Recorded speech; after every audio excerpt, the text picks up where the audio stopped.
Hello friends, Chauri aunty की रसोई में आपका बहुत बहुत स्वागत है। मैक्सिकन डिश कैसिडिया देखने में जितनी सुंदर और खाने में उतनी ही ज़्यादा टेस्टी। हाँ, बनाने में थोड़ी सी टाइम टेकिंग है लेकिन आसान है, बनाना मुश्किल नहीं है। इसके लिए मैंने 1 कटोरी मैदा लिया है और उसमें थोड़ा सा नमक डाला, छोटी वाली 1 चम्मच। ज़्यादा नमक नहीं डालेंगे इसमें हम, क्योंकि ज़्यादा नमक की ज़रूरत नहीं है। आगे जो मटेरियल डलेगा उसमें ही काफ़ी नमक हो जाता है, और वैसे भी ये चीज़ें तो हल्के नमक की अच्छी लगती हैं। बस नमक को मिला लिया और थोड़ा थोड़ा पानी डाल करके आटे को, मैदा को गूंद लिया। आप इसको मैदा का ही बनाएं, तभी इसमें टेस्ट आता है, वही वाला टेस्ट और वही टेक्सचर आएगा। नहीं तो लोग तो बहुत सारी चीज़ों का आटे का भी बना लेते हैं, सूजी का भी बना लेते हैं, लेकिन जो मैदा का बनता है वो ज़्यादा टेस्टी होता है। मैदा को बिल्कुल एकदम सॉफ्ट बना करके तैयार करना है, जिससे कि रोटी बेलने में आसानी हो। बस ये मेरी मैदा तैयार हो गई है मल करके। अब इसे मैं 10 मिनट के लिए रेस्ट करने के लिए छोड़ दूंगी। ढक करके मैंने इसको एक तरफ रख दिया। बाकी की तैयारियां करती हूँ मैं। तो इसके लिए फिलिंग के लिए मैं जो बना रही हूँ, मैंने फ्राई पैन चढ़ाया, थोड़ा सा तेल डाल करके इसमें मैंने लहसुन, 3-4 कली लहसुन की बारीक बारीक काट करके डाल दी है। लहसुन बहुत ज्यादा नहीं भुनना चाहिए, नहीं तो इसमें स्मेल जो आती है वो अच्छी नहीं लगती इसमें।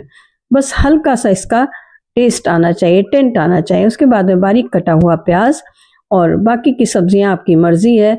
अगर आपके पास में लाल, हरी, पीली शिमला मिर्च है तो वो डालेंगे, सारी की सारी मेरे पास सभी थी तो वो मैंने डाल दिया। और ब्रोकली हो तो आप ब्रोकली डाल सकते हैं, ब्रोकली मेरे पास नहीं थी तो मैंने थोड़ा सा 1 फूल निकाल करके और गोभी का डाला है। बस इसको थोड़ा सा सौटे कर लेते हैं। हाँ, 1 टुकड़ा मैंने काशी फल का भी डाला। इसका टेस्ट बहुत ही अच्छा आता है इसमें। जब हम इसे खाने लगते हैं ना, तो ये अलग से इसका काशी फल का टेस्ट काशी फल का नहीं लगता, क्योंकि और चीजें पड़ गई हैं इसमें। तो बहुत ही बढ़िया सा इसमें अलग से उभर के टेस्ट आता है, और खाने वाला ये नहीं पहचान पाता कि ये अलग सा टेस्ट किस चीज का है, क्योंकि वो काशी फल तो लगता ही नहीं है बिल्कुल भी। अब ये सारी मैंने सब्जियां जो मैंने काट करके रखी हुई थी इनको डाल दूंगी। गैस को आपको स्लो ही रखना है, गैस तेज नहीं करनी है। बहुत हल्की आंच पर इसको हमें धीरे धीरे करके सौटे करते हुए मिक्स करके पकाना है। और वो भी आप देख सकते हैं मैंने कितना थोड़ा सा डाला है। और इसी तरीके से अगर आप ब्रोकली डाल रहे हैं तो ब्रोकली भी बहुत थोड़ी सी डालेंगे, नहीं तो इसका जो टेस्ट है ये ओवरकम करेगा दूसरी सब्जियों पे, दूसरी चीजों पे। बस जब ये हमारा हल्का हल्का सौटे होने लग जाता है तो इसमें बाकी की चीजें हम डालते हैं। हल्की सी मैंने लाल कश्मीरी मिर्च पाउडर डाला है, और थोड़ा सा इसमें मैंने काली मिर्च का पाउडर डाला है बारीक पिसा हुआ। उसी समय ताज़ा मैं पीसती हूँ तो मेरा उसमें खुशबू बहुत अच्छी आती है। थोड़ा सा नमक डाला है, नमक हमने मैदा में भी डाला था, लेकिन इसमें सब्जी में थोड़ा नमक सब्जी के अकॉर्डिंग ही डाला जाएगा। जो फिलिंग बना रहे हैं हम, इसमें नमक ठीक होना चाहिए जो कि अंदर तक उसका टेस्ट आ सके। बस चलाते हुए इसको हमें पका लेना है, और जब ये लगभग पकने सा लग जाएगा, जब दिखेगा कि हाँ ये हल्का हल्का पक गया है, ट्रांसपेरेंट हो गया, बिल्कुल गलाना नहीं है, तब उस समय मैंने इसमें 2 चम्मच सिरका डाला है। आप चाहें तो सिरके की जगह नींबू डाल सकते हैं, पर मुझे सिरके का टेस्ट इसमें अच्छा लगता है। जो मैक्सिकन डिश होती है उसमें, या चाइनीज डिश होती है उसमें सिरके का टेस्ट अलग से अच्छा आता है, तो सिरका ही डालें तो ज़्यादा अच्छा है। बस जब ये पूरा पक गया है तब टमाटर डालेंगे। टमाटर सबसे लास्ट में डालना है हमें, क्योंकि नहीं टमाटर गल करके और ये जूस छोड़ने लग जाता है, तो टमाटर का जूस नहीं निकलना चाहिए। आप मेरे वीडियो को कहाँ से देख रहे हैं कमेंट करके ज़रूर बताइएगा, और अगर चैनल पे पहली बार आए हैं तो प्लीज़ प्लीज़ प्लीज़ सब्सक्राइब ज़रूर करिएगा, और जाते जाते बेल आइकन को प्रेस कर दीजिएगा, जिससे आपको सारे नोटिफिकेशंस मिलते रहें। अब डिप बनाने के लिए मैंने 2 चम्मच मेयोनीज लिया है, सिंपल मेयोनीज लिया है। आप चाहें तो अपनी मर्जी से कोई और भी मेयोनीज ले सकते हैं, घर का बना भी ले सकते हैं। आज मेरे पास घर का बना हुआ नहीं था इसलिए मैंने बाजार वाला लिया। थोड़ी सी 1 चुटकी मैंने इसमें काली मिर्च पाउडर डाला है, और फिर इसमें थोड़ा सा नमक, बहुत हल्का सा ही नमक डलेगा क्योंकि मेयोनीज में ऑलरेडी नमक होता है। इसके बाद मैंने आधा नींबू का जूस डाला है इसमें, और फिर इसको अच्छी तरह से मिक्स कर देंगे। लीजिए हमारा डिप तैयार है। हाँ, अगर आपको इसमें हल्का सा मीठापन अच्छा लगता है तो आप कोई सा भी केचप इसमें आधा चम्मच डाल सकते हैं, बहुत ज़्यादा नहीं डालना है केचप। अब जब ये मेरा इतनी देर में ये पक गया था तो ये ठंडा हो गया है, और जब हल्का, बहुत ज़्यादा ठंडा नहीं हुआ है। मैंने इसको सर्विंग बोल में शिफ्ट कर लिया और शिफ्ट करके थोड़ी देर इसको ढक करके और रख देंगे। अभी इसमें बाकी की चीज़ें अभी हम नहीं मिलाएंगे, जिससे कि हल्का सा ठंडा और हो जाए। नहीं तो क्या होता है कि जो और भी चीज़ें हम डालेंगे इसमें वो मेल्ट होने लग जाती हैं, तो इसलिए हम बाद में डालेंगे इनको। तो थोड़ा सा हल्का सा मेरा ठंडा सा होने लगा था, तो मैंने इसमें जो मेयोनीज और सॉस मिला के इसका बना के रखा हुआ था मिक्सचर, वो मैं डाल देती हूँ। इसका टेस्ट अलग से आता है। आपके पास क्रीम हो तो आप क्रीम डाल सकते हैं।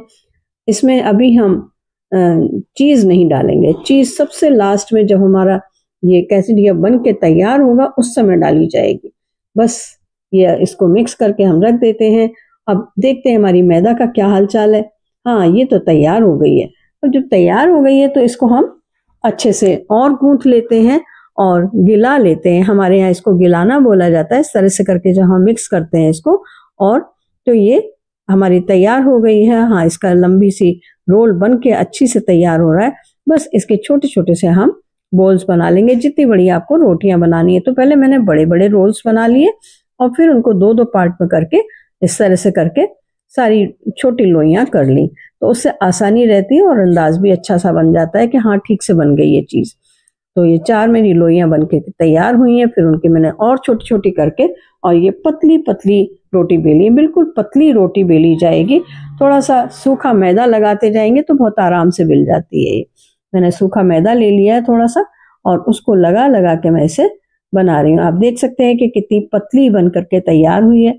इसी तरीके से मैं सारी जो पूड़ियाँ हैं, रोटियां हैं, वो बना करके बेल करके तैयार कर लेती हूँ। हाँ, जब एक आपने रोटी रख ली तो उसके ऊपर थोड़ा सा मैदा स्प्रिंकल कर दीजिएगा। तो उससे क्या होगा कि आपकी एक रोटी दूसरी रोटी से चिपकेगी नहीं। बस दूसरी मैंने ली और दूसरी को भी उसी तरह से लोई को फैलाते हुए थोड़ा सा फैला लिया और फिर थोड़ा सा परोथन लगा करके और फिर उसको भी उसी तरीके से रोटी को बेल लेते हैं। इसी तरह से हम सारी रोटियां बेल बेल कर और इकट्ठी करके रख लेंगे, क्योंकि अगर हमने पहले नहीं बेली तो फिर बाद में बेलने में हमारी गैस भी जलती रहेगी या बार बार हमें गैस बंद करनी पड़ेगी। और रोटियां हमें बेलने में, क्योंकि मैदा की रोटियां हैं तो थोड़ा सा टाइम लगता है बेलने में, आटे की तो बड़ी जल्दी बेल जाती हैं। अभी मैंने सारी रोटियां बेल करके रख ली हैं और फिर उसके बाद में गैस जलाकर उस पर तवा चढ़ा दिया। गैस को हमें बहुत तेज नहीं रखना है, मीडियम गैस रखनी है। ना तो स्लो रखनी है और ना ही बहुत तेज रखनी है। बस मीडियम गैस पर इसको हमने जला के तवे को चढ़ाया। तवा गर्म हो गया तो रोटी डाल दी और रोटी डाल करके इसको फिर कपड़े से दबा दबा के, जैसे आप साधारण रोटी सेकते हैं ना, बस उसी तरह से हाथ से या तो इस तरह से घुमाते हुए सेक लीजिए और पलट के फिर से सेक लेना है। और या फिर आप चाहें तो इसको कपड़े से, मैंने दोनों तरह से सेका है। पहले ऐसे इस तरह से घुमाते हुए सेका, पलट दिया, और जब ये मेरी एक दूसरी तरफ से भी सेक करके तैयार हो जाएगी तो मैं इसको हटाकर फिर दूसरी रोटी डालूंगी। तो इस तरह से करके आप देख सकते हैं किस तरह से कपड़े से दबा करके रोटी सेकते हैं ना, तो उसमें थोड़ा थोड़ा सा फूलने भी लगती है। फूल जाए तो कोई बात नहीं है, और वैसे तो हमें इसको फुलाने की ज़रूरत ही नहीं है जो रोटी बना रहे हैं। अब ये रोटी हम बना बना के सारी रख लेंगे और फिर कैसडिया बनाएंगे हम। तो एक रोटी बन गई मेरी, फिर उसके बाद में दूसरी रोटी मैंने डाली है और इसी तरह से मेरी 7-8 रोटियां बन करके तैयार होंगी। तो आपको बस वही ध्यान रखना है कि सारी रोटियां एक साथ बना करके रख लेनी है। आप वीडियो को लास्ट तक ज़रूर देखिएगा, तभी मज़ा आने वाला है कि किस तरह से आपको ये कैसडिया बिल्कुल जैसे आप रेस्टोरेंट में जाती हैं और वहाँ खाते हैं तो उस तरह का ही आपको बिल्कुल फीलिंग आएगी।